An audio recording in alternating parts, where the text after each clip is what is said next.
घुंगुड़ी समस्या केमिति पाइबे मुक्ति। अधिकांश लोक माने जोरे घुंगुड़ी मारी थांती सोइबा समय रे। जोरे घुंगुड़ी मारिबा कारणरू आपनक पाखरे रहुथिबा लोकंकर निद्रारे बाघात सृष्टि होइथाय।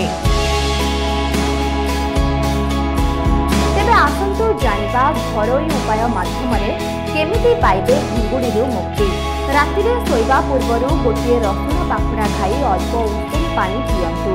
पुदीना पत्रर तेलकु उषुम पानी रे पकाई गलगल करंतु। एहाकु नियमित करबा द्वारा घुंगुड़ी समस्या कम होइथाय।